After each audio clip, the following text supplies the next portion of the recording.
Hello guys, welcome back to the channel for another knowledgeable video. आज हम इस video में रशिया और यूक्रेन के बीच चल रही जंग के बारे में बात करेंगे और जानेंगे कि रशिया और यूक्रेन विवाद क्या है और इनके बीच की जंग की वजह।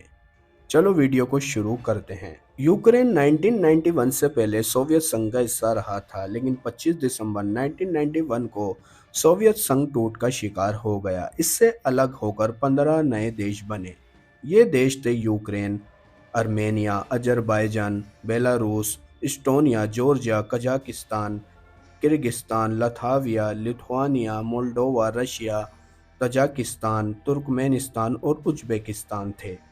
2008 में जॉर्जिया और यूक्रेन को भी नेटो में शामिल होने का इनविटेशन दिया गया था, लेकिन दोनों देश नेटो मेंबर्स नहीं बन सके क्योंकि उस समय यूक्रेन में विक्टर यानुकोविच की सरकार थी जो प्रो रशियन नेता माने जाते थे।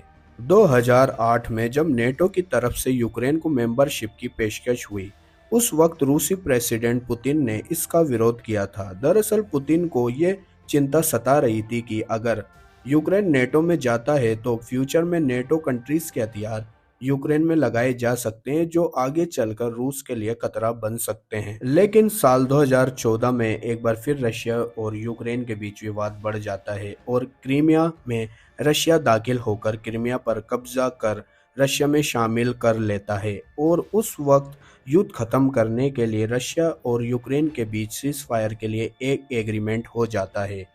उसी साल 2014 में यूक्रेन में अमेरिका तख्ता पलट करवा देता है और यूक्रेन में विक्टर यानुकोविच को सत्ता गंवानी पड़ जाती है, जो कि प्रो रशियन माने जाते थे, और यूक्रेन में अमेरिकन और यूरोपियन सपोर्टिंग गवर्नमेंट आ जाती है। और 2019 में एक बार फिर इलेक्शन होते हैं और American backed candidate Zelensky election जीत जाता है और वे प्रेसिडेंट बनते ही रशिया के अगेंस्ट फैसले करने लग जाता है। 2021 में एक बार फिर यूक्रेन को नेटो की तरफ से नेटो में शामिल करने का इनविटेशन दिया जाता है, लेकिन रशिया के प्रेसिडेंट पुतिन ने एक बार फिर चिंता जताई और यूक्रेन को नेटो में ज्वाइन करने से मना किया और उन्होंने मिलिट्री एक्शन की भी धमकी दी।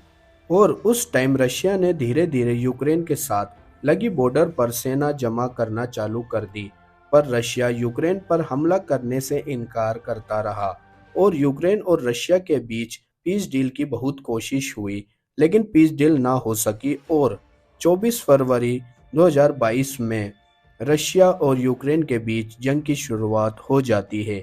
रशिया लगभग 1.5 लाख सोल्जर्स के साथ यूक्रेन पर हमला कर देता है और रशिया 30 सितंबर 2022 तक यूक्रेन के 4 इलाके डोनेक्स, खेरसोन, लुहांस्क और जपोरिजिया पर कब्जा कर रशिया में मिला लिए जाते हैं। रशिया और यूक्रेन के बीच जंग चलते हुए 2 साल होने वाले हैं। इस जंग में इंटरनेशनल मीडिया की रिपोर्ट्स के अकॉर्डिंग यूक्रेन के 3,83,000 और रशिया के 1,10,000 सोल्जर्स इस जंग में अपनी जान खो चुके हैं और यूक्रेन में अब तक इस जंग में 9,701 सिविलियन मर चुके हैं और 17,748 लोग जख्मी हैं। अगर हम रशिया और यूक्रेन की करंट सिचुएशन की बात करें तो अभी अवदिव्का में रशिया और यूक्रेन के बीच भीषण जंग चल रही है और अवदिव्का सिटी अभी रशिया और यूक्रेन वॉर में बैटल हॉटस्पॉट बनी हुई है। यूक्रेन सेना की महीनों की लड़ाई के बाद अवदिव्का सिटी रशियन आर्मी के हाथों गिर चुकी है। महीनों की जंग के बाद रशियन आर्मी इस इलाके को कब्जे में लेने की कोशिश कर रही है और बखमुत बैटल के बाद रशिया की यूक्रेन के अगेंस्ट बहुत बड़ी जीत मानी जा रही है और यूक्रेन फोर्सेस ने अवदिव्का से विड्रॉ करना शुरू कर दिया है और किसी भी वक्त ये टाउन रशियन ट्रूप्स के कंट्रोल में जा सकता है। ये थे रशिया और यूक्रेन वॉर से जुड़े कुछ न्यू फैक्ट्स। आई होप आप लोगों को ये वीडियो पसंद आई होगी और इन्फॉर्मेटिव वीडियोस पाने के लिए चैनल को सब्सक्राइब करके बेल आइकन को प्रेस कर लें ताकि आप आगे आने वाली वीडियोस को मिस ना करें।